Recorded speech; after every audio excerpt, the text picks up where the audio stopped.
The escape pod screamed through Earth's atmosphere like a dying star, its hull glowing cherry red as Kira fought to maintain consciousness.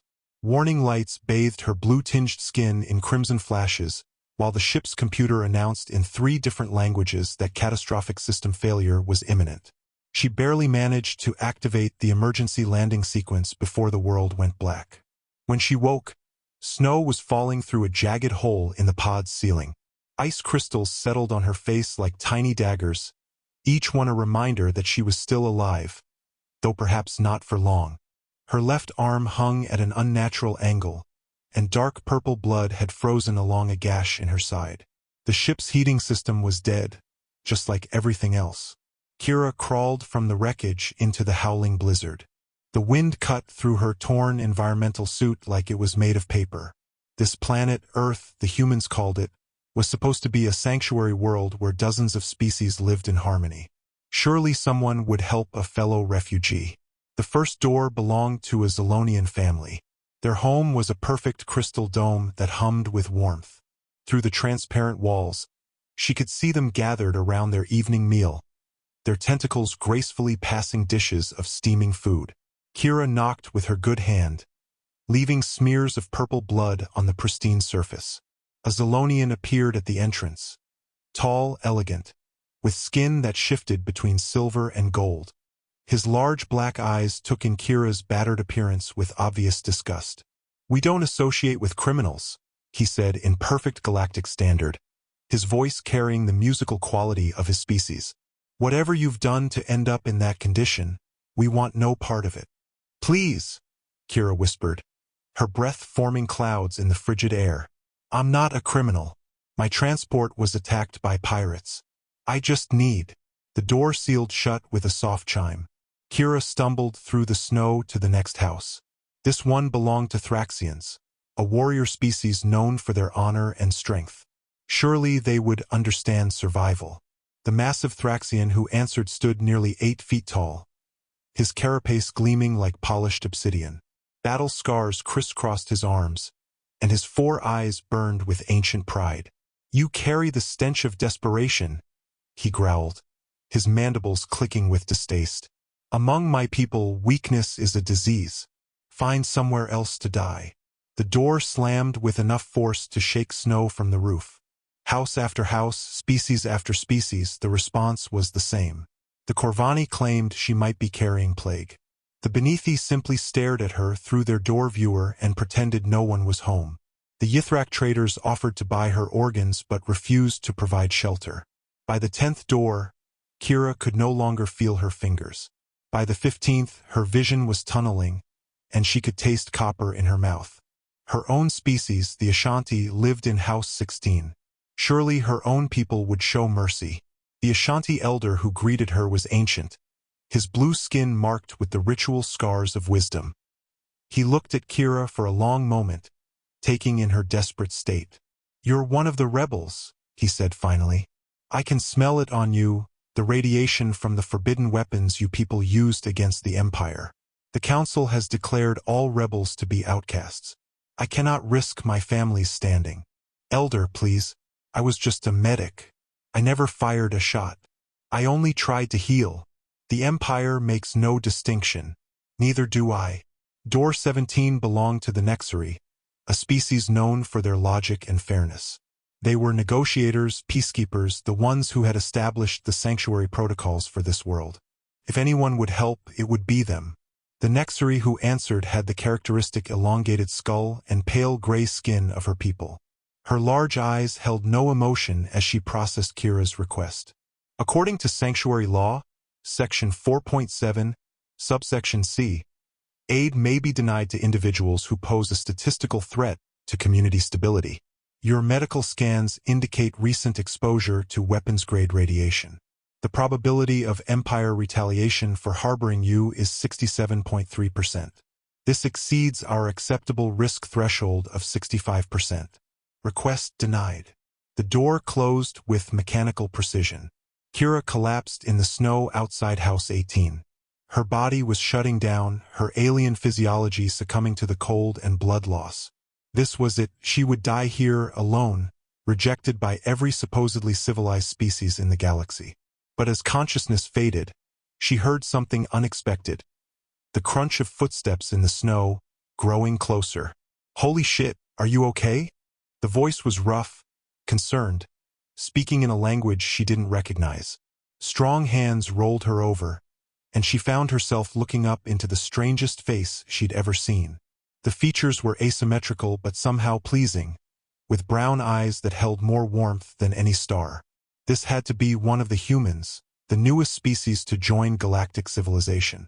"Don't try to move," the human said, switching to accented galactic standard. "You're hurt bad. I'm going to get you inside." Kira tried to speak, to warn him about the radiation, about the danger of helping her. But the human, so small compared to the others, so fragile-looking, was already lifting her with surprising strength. "I've got you," he whispered as he carried her toward his door. "You're safe now." For the first time in months, Kira believed it might be true. Marcus Chen's home was nothing like the architectural marvels Kira had seen earlier. No crystal domes or floating platforms, just a simple wooden structure with warm yellow light spilling from its windows.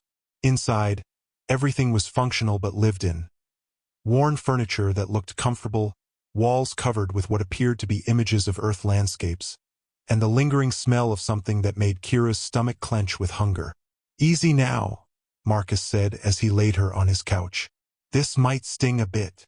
He disappeared into another room, returning with an armload of supplies that made Kira's trained eye widen.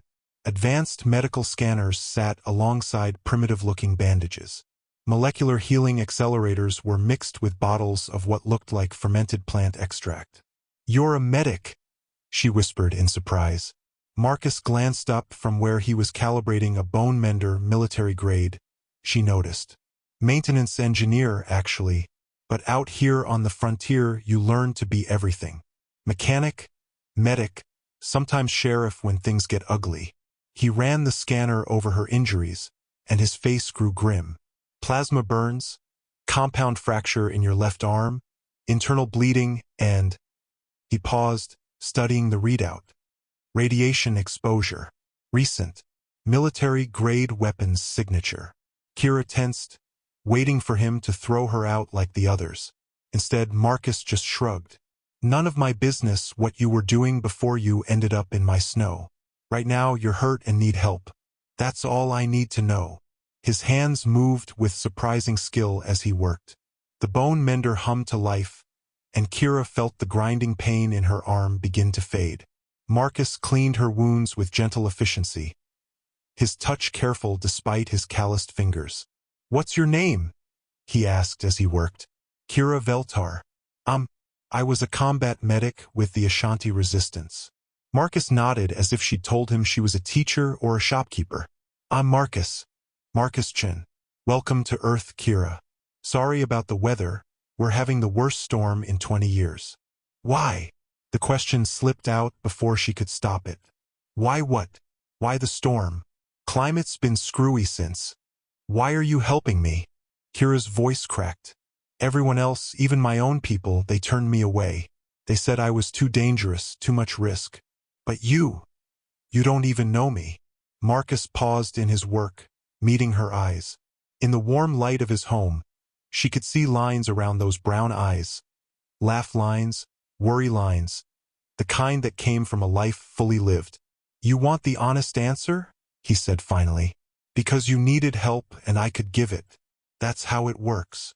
"That's not how it works anywhere else in the galaxy." "Maybe that's the problem." Marcus finished setting her arm and moved to the internal injuries. The healing accelerator required direct contact with the wound, which meant removing what was left of her environmental suit. Kira hesitated. Among her people, such intimacy was reserved for family or life mates. "I'll be as quick as possible," Marcus said, understanding her hesitation. "Medical necessity only, I promise." His professionalism was absolute, his touch clinical and respectful. But there was something else, a gentleness that spoke of someone who understood what it meant to be vulnerable and afraid. "There," he said finally, pulling a soft blanket over her. "The accelerator needs 6 hours to finish the internal repairs, But you should be feeling better already. Kira realized he was right. The crushing pain in her chest had faded to a dull ache, and she could breathe without feeling like her ribs were tearing apart. "You're remarkably skilled," she said. "Where did you learn field medicine?" Marcus was cleaning his tools, not meeting her eyes. "Military. Did 3 tours in the outer colonies before I came here." "Which service?" "I've worked with most of the human military units." "None you'd know. We weren't officially there." The weight of those words settled between them. Kira had heard whispers about human special operations units, stories that seemed too brutal or too incredible to be true. But looking at Marcus now, she began to understand that humanity's reputation for violence might be more than just rumors. "The radiation signature on my wounds," she said carefully. "You recognized it. Kithran plasma rifles. Nasty weapons, designed to cause maximum suffering rather than clean kills." Marcus's voice was flat, professional. "Empire uses them for crowd control and interrogation. You've seen them before." "I've seen a lot of things I wish I hadn't." Marcus moved to his kitchen, returning with a steaming bowl of something that smelled incredible. "Chicken soup," he explained. "Old human remedy. Won't cure radiation poisoning, but it'll make you feel more human." The joke fell flat when he realized what he'd said. "Sorry. I know what you meant." Kira accepted the bowl gratefully.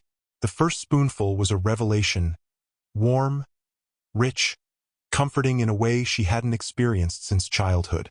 "It's wonderful. My grandmother's recipe. She always said food was love made edible." "Your grandmother was wise.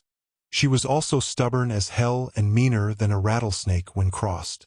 Marcus smiled, and the expression transformed his entire face. "But yeah, she was wise too." Kira found herself smiling back, the first genuine smile she'd managed in months. "Tell me about her." "Why?" "Because everyone else I met tonight was afraid of contamination from associating with me. You're not just helping, you're sharing stories. I want to understand why." Marcus settled into the chair across from her, cradling his own bowl of soup. "Grandma Rose came to America with nothing but the clothes on her back and a baby in her arms. My father. This was back when Earth was still divided into separate nations, before first contact. She'd fled a war, lost everything and everyone she'd ever known. What happened to her? Strangers helped her. People who had no reason to care about some foreign woman with a baby. But they did anyway. They gave her food, shelter, work, a chance to build something new." Marcus's eyes grew distant. "She used to say that kindness was the only thing that multiplied when you gave it away. The more you shared, the more there was." "And you believe that?" "I've seen it work. In the worst places, under the worst conditions, there's always someone willing to help if you give them the chance. Usually costs them something too, but they do it anyway." Kira thought about the 17 doors that had slammed in her face. "That hasn't been my experience with most species. Most species never had a Grandma Rose. Or maybe they never needed one." Marcus considered this. "Maybe. But I think every species needs someone to teach them that strength isn't just about what you can destroy. It's about what you can protect, what you can build, what you can preserve." "Is that why humans are so feared in some circles? Not because you're violent, but because you're protective." "Feared?" Marcus looked genuinely surprised. "We're the newest kids on the galactic block. Most species barely acknowledge we exist." Kira studied his face, realizing he truly didn't know. Humans had been in space for less than 50 years, but their reputation was already spreading through certain channels. Stories of human mercenaries who never abandoned their wounded. Human traders who honored contracts even when it cost them everything. Human diplomats who somehow convinced warring species to find common ground. And darker stories, too, of what happened to those who threatened human colonies or allies. "Marcus," she said carefully, "what do you know about how other species view humanity?" "Honestly, not much. We keep to ourselves mostly. Handle our own problems, help our neighbors when we can, try not to step on anyone's toes." The innocence in his voice was startling.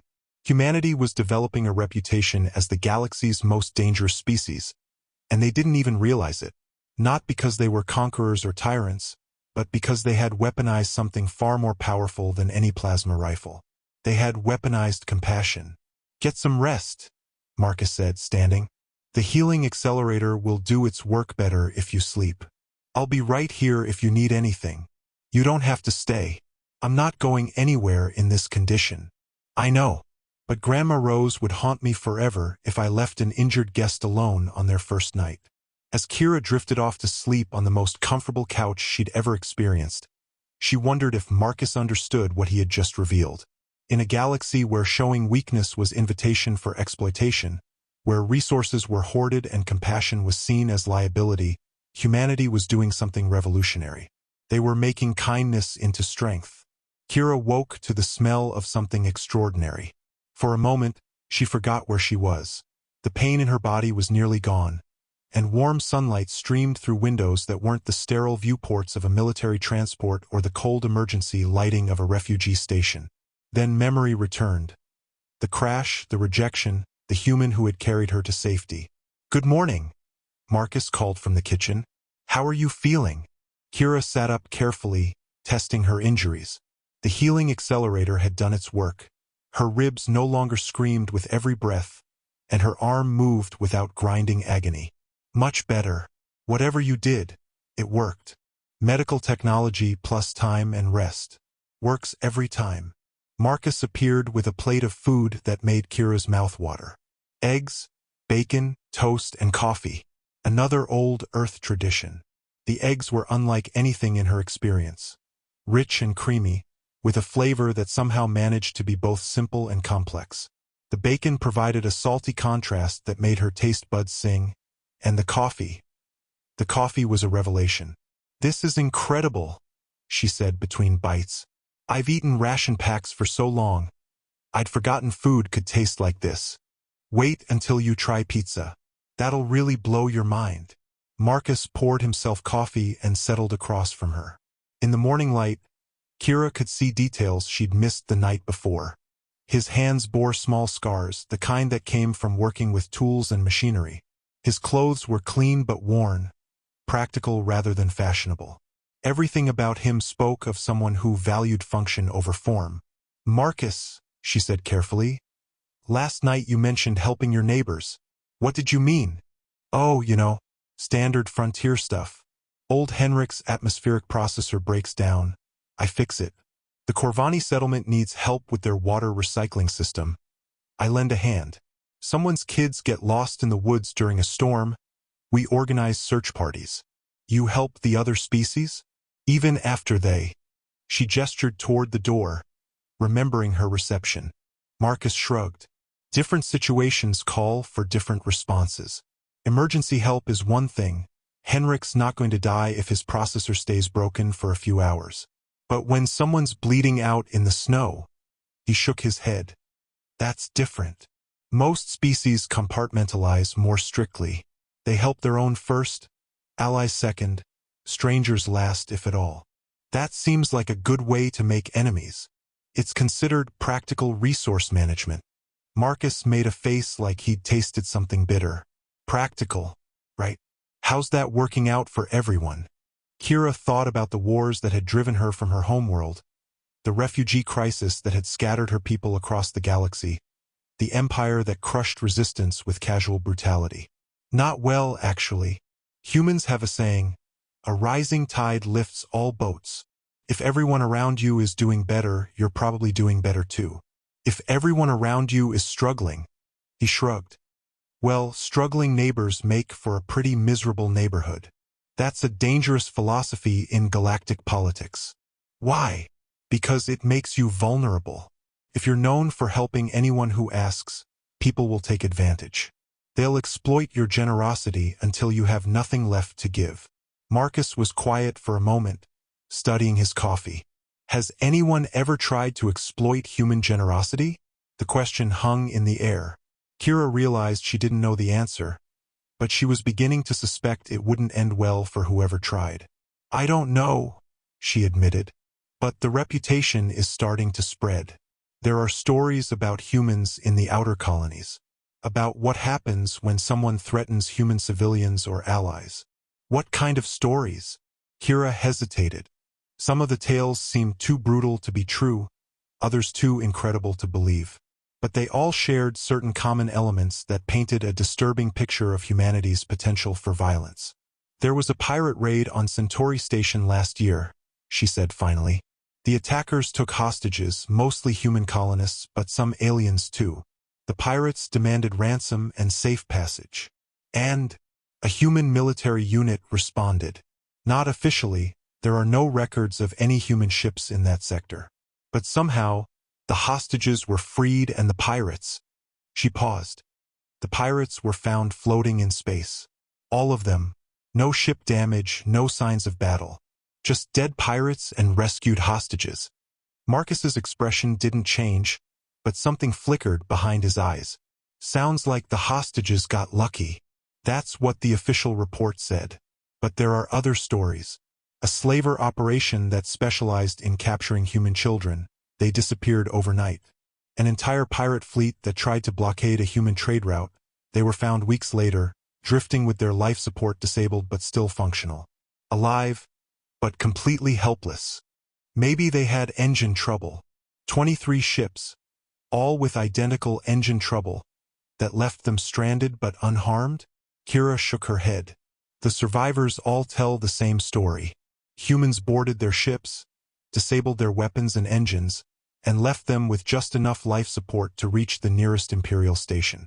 No killing, no torture, just precise, methodical neutralization. Sounds efficient. Sounds terrifying. Do you understand what I'm describing? Your species has found a way to project force without appearing aggressive. You help everyone, which makes you seem harmless, but anyone who threatens what you protect simply disappears. Marcus stood and began clearing the dishes. Kira, I fix broken machines and patch up hurt people. I'm not some kind of strategic mastermind. But you were military. Special operations. I was a maintenance tech who occasionally got sent places where shooting was involved. Kira studied his face, reading the careful neutrality there. Marcus was deflecting, which meant she was getting close to something important. What was your unit designation? Like I said, we weren't officially there. What did you maintain? Equipment. Vehicles. Whatever needed fixing. What kind of equipment? Marcus paused in his cleaning, and for just a moment his mask slipped. Kira saw something in his eyes that made her blood run cold, a kind of professional assessment like he was calculating angles and distances and vulnerable points. The kind that other people weren't supposed to know about, he said finally. And now you're here, on a frontier world, helping anyone who needs it.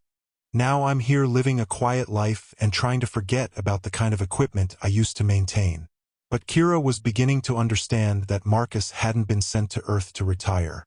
He'd been positioned here, along with who knew how many others like him. Humans scattered across the galaxy, presenting themselves as helpful, harmless frontier folk while building networks of goodwill and gathering intelligence. How many humans live on this world? She asked. Maybe 100,000, spread across the southern continent. All civilians? As far as I know. How many of them are former military? Marcus met her eyes, and this time he didn't bother hiding the sharp intelligence behind his friendly demeanor. What makes you think I'd know that? Because you're not just a maintenance tech living a quiet life. You're a sleeper agent, aren't you? All of you, the helpful humans scattered across the frontier, making friends and fixing problems and building trust. You're an intelligence network.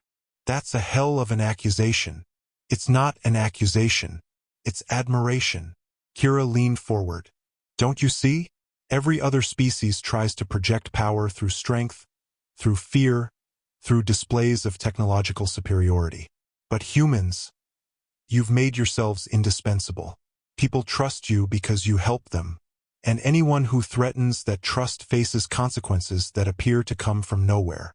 Marcus was quiet for a long moment. And what are you planning to do with this theory of yours? Nothing, because I think I'm exactly where I need to be. What do you mean? Kira took a deep breath. Marcus, I wasn't just a combat medic with the Resistance. I was their intelligence analyst. I know things about the Empire's troop movements, their supply lines, their strategic weaknesses. Information that could save lives and end the occupation of a dozen worlds. That's valuable intel. It's worthless if I can't get it to someone who can act on it.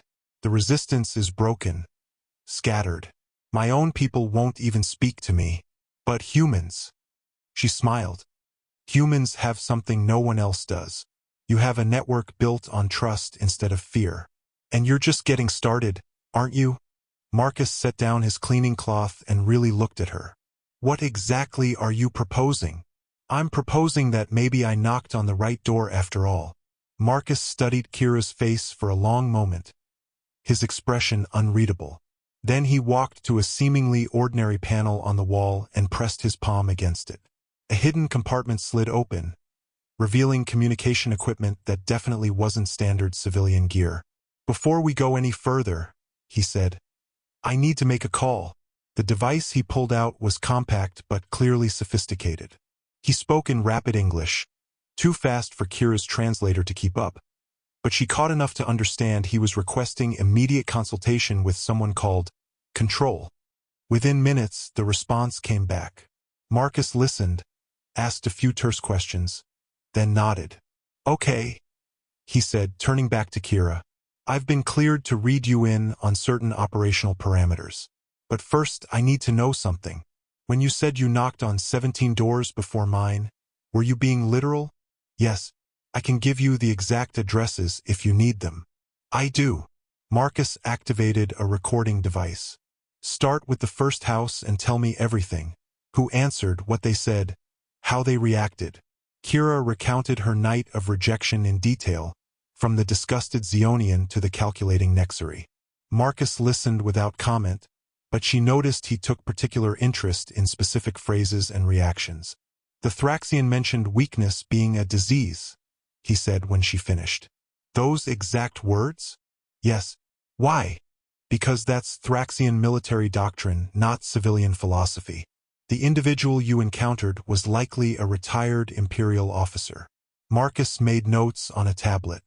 The Nexari's risk assessment percentage, 67.3%. That's very specific. Too specific for a casual calculation. You think they were reporting my presence to someone? I think several of them were, which means your arrival here wasn't as random as we initially assumed. Kira felt a chill that had nothing to do with the previous night storm. Someone was tracking me. The escape pod's crash trajectory would have been visible to anyone monitoring this sector. If the Empire wanted to know where you ended up, they'd have contacted their assets on world. Marcus's voice took on a harder edge. The question is whether they're planning extraction or elimination. Elimination. The Empire doesn't negotiate with rebels, and they don't want their secrets interrogated. Then we have a problem, because Imperial Black Ops teams are very good at making problems disappear quietly. How long do we have? If they're planning a covert operation, maybe 48 hours. If they're willing to make noise, Marcus shrugged. Could be any time. Kira closed her eyes, feeling the weight of her situation. She'd escaped one trap only to walk into another. I should leave. Find somewhere else to run.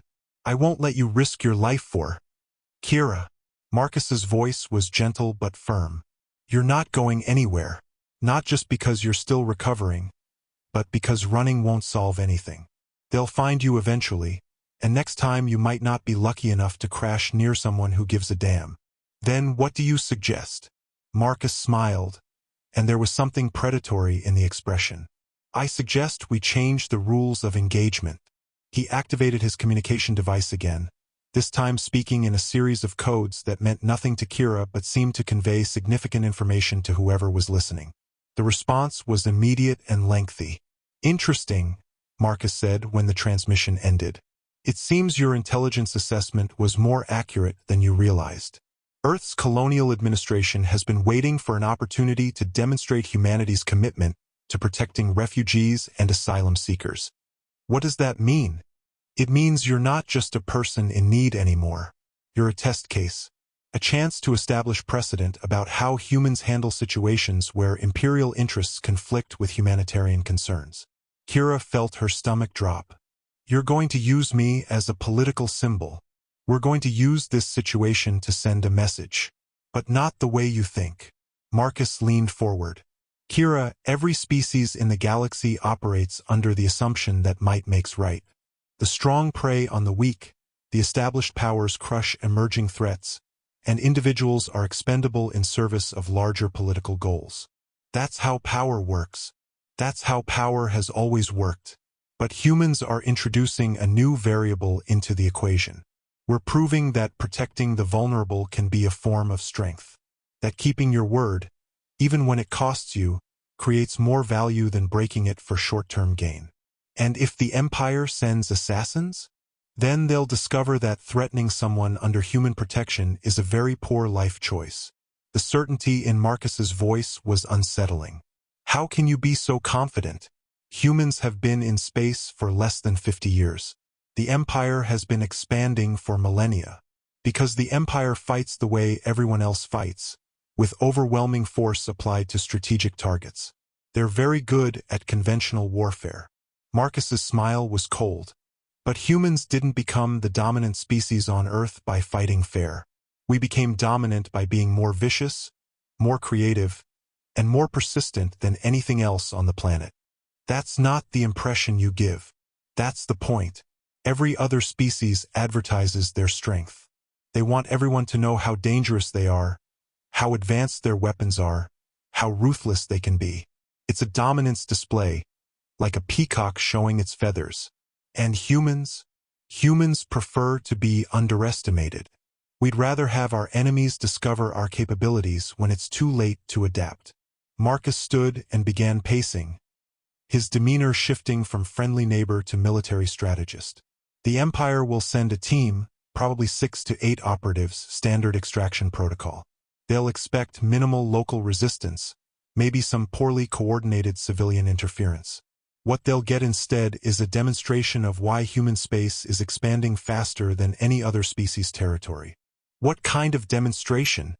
The kind that turns Imperial Special Operations teams into object lessons about the cost of threatening human interests. Kira studied Marcus's face, trying to reconcile the gentle man who had saved her life with the cold professional describing tactical scenarios. You're looking forward to this. I'm looking forward to making a point that needs making. The galaxy assumes humans are soft because we're helpful. They assume we're weak because we're generous. They assume we're naive because we believe in things like justice and mercy. His eyes met hers. They're about to learn that kindness and lethality aren't mutually exclusive.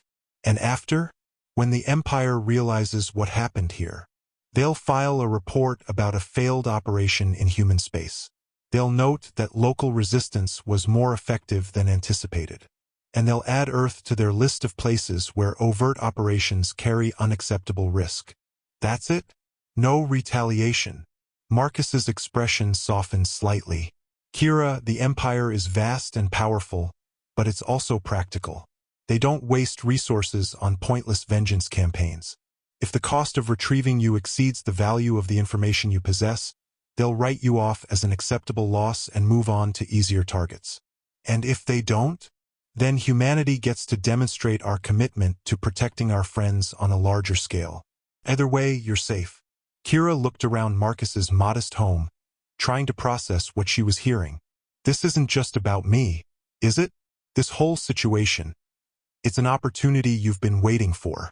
Not specifically, but situations like it, yes.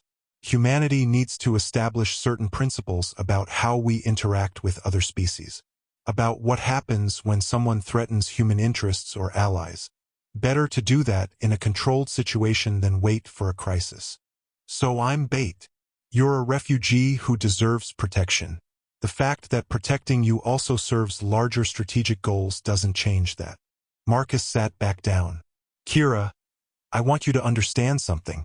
Even if helping you cost us everything, our cover, our operations, our strategic position, we'd still do it. Because that's who humans are. That's who you want to be. No, that's who we are. The strategic benefits are just a bonus. Outside, Snow had begun falling again, but softer now, less driven by wind. The storm was passing, but Kira suspected the real tempest was just beginning. "What do you need me to do?" she asked. "Rest, recover, and trust us. Everything else we'll handle." "And the intelligence I carry?" "The information about Imperial operations." Marcus smiled. "Oh, we'll definitely be interested in that. But first, let's make sure you live long enough to share it." The attack came at dawn 3 days later. Kira woke to silence, the kind of absolute quiet that meant danger was near. Marcus was already moving, pulling on tactical gear she hadn't known he possessed. The friendly maintenance engineer was gone, replaced by something lean and predatory. "How many?" she whispered. "Thermal shows 8 hostiles, standard Imperial formation. They think they're dealing with one target and maybe a scared civilian." Marcus checked his weapon, a compact rifle that hummed with barely contained energy. "They're about to receive some corrective education. I should run. Draw them away from you." "Too late for that. Besides, running would ruin the lesson we're trying to teach." Marcus touched his earpiece. "All units, this is Shepard. Package is secure, hostiles are committed. Execute teaching protocol." "Teaching protocol?" Kira asked. "Something we developed for situations exactly like this. Watch and learn." The first Imperial operative came through the front door with professional efficiency, using a breaching charge that should have stunned anyone inside. Instead, he found the house empty except for a holographic projector displaying a simple message: "Welcome to Earth. Your education begins now." The operative's confusion lasted exactly 3 seconds before Marcus dropped from the ceiling and rendered him unconscious with a neural disruptor. No killing blow, no permanent damage, just a very thorough nap. "One down," Marcus whispered into his comm. "Status on the others?" 2 secured in the east perimeter. 3 engaged at the treeline. 2 still approaching the rear entrance. "Understood. Maintain non-lethal protocols unless they escalate to civilian targets." Kira watched in fascination as Marcus moved through his own home like a ghost. Every piece of furniture was positioned for cover. Every shadow offered concealment. Every approach was channeled through carefully prepared kill zones. This wasn't a house, it was a trap, designed to look like a civilian residence while functioning as a tactical fortress. The rear door exploded inward, and 2 more operatives rushed through in perfect formation. They were good, better than good. Imperial Special Operations trained for decades to achieve this level of coordination. It didn't matter. The first operative made it 3 steps before stepping on a pressure plate that activated a stun net. The second managed to raise his weapon before Marcus appeared behind him like a shadow and applied a sleeper hold with surgical precision. 3 more down, Marcus reported. "How are we doing on the perimeter?" "All hostiles secured. 0 casualties on either side. Local wildlife wasn't even disturbed." "Outstanding. Begin Phase 2. Phase 2, as it turned out, involved waking up the Imperial operatives and having a very civilized conversation with them. They found themselves sitting around Marcus's kitchen table, completely unharmed but thoroughly restrained by some kind of energy field that allowed normal movement but prevented violent action. The team leader, a Zolonian with the kind of augmented reflexes that marked him as elite military, glared at Marcus with undisguised hatred. "You have interfered with Imperial justice," he said in accented galactic standard. "The rebel will be retrieved, and you will face consequences for obstructing." "Actually," Marcus interrupted, pouring coffee for everyone, "you're going to listen to a brief presentation about human foreign policy." "Coffee? It's really quite good." The Zolonian's expression suggested he'd rather drink poison. "Suit yourself." Marcus activated a holographic display that showed star charts, trade routes, and military dispositions across 3 sectors. "Gentlemen, you've just participated in a demonstration of human defensive capabilities. As you can see, our response was proportional, effective, and, most importantly, completely non-lethal." One of the Thraxian operatives snarled something in his native language. Marcus nodded politely. "I understand your frustration, but let me explain why this is actually good news for everyone involved. First, you get to go home alive and report that human space is more challenging than previously assessed. Second, the Empire gets clear data about the costs of operations in our territory. Third, Ms. Veltar here gets to live her life without looking over her shoulder. The Empire will not be deterred by parlor tricks, the team leader said. Of course not. But they might be deterred by cost-benefit analysis. Marcus gestured to the display. You see, this operation didn't cost us anything significant. No human casualties, no damaged infrastructure, no political complications. For us, this was a training exercise with live opponents. The implications hit the Zilonian team leader like a physical blow. This was practice? This was Tuesday morning. We had to interrupt our regular community improvement projects to deal with you. But honestly, the tactical exercise was valuable for our newer personnel. Marcus touched his earpiece again. Control, please transmit the package to our guests. Each operative's restraint field flickered, and suddenly they were looking at detailed intelligence reports about their own mission. Complete operational plans, equipment manifests, even personal files on each team member. We knew you were coming before you left Imperial space, Marcus said conversationally. We know your extraction routes, your backup protocols, and your contingency plans. We also know this was a black operation with no official Imperial sanction, which means if you fail to return home, no one will come looking for you. The silence around the table was deafening. However, Marcus continued, we're not unreasonable people. You came here to do a job, and we respect professional dedication. So here's what's going to happen. You're going to return to Imperial space with a complete report about human defensive capabilities. You're going to recommend that future operations in our territory require significantly enhanced resources and risk assessment.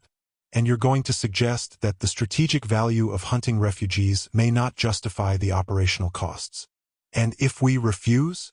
Marcus's smile was perfectly friendly. Then you'll discover that our non-lethal policy is a choice, not a limitation.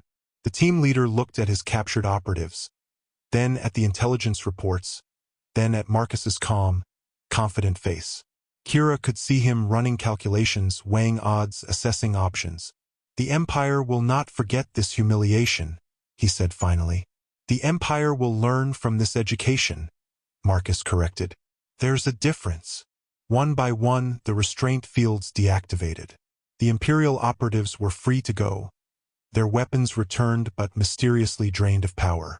They left in silence, carrying with them the most dangerous thing the galaxy had ever seen. Proof that humans could be crossed without consequence, but only if you accepted their terms. After they were gone, Kira turned to Marcus. That was incredible.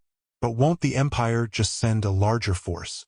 To retrieve one refugee with outdated intelligence? Unlikely. The cost-benefit ratio doesn't support it. Marcus began cleaning up the coffee cups as if nothing had happened.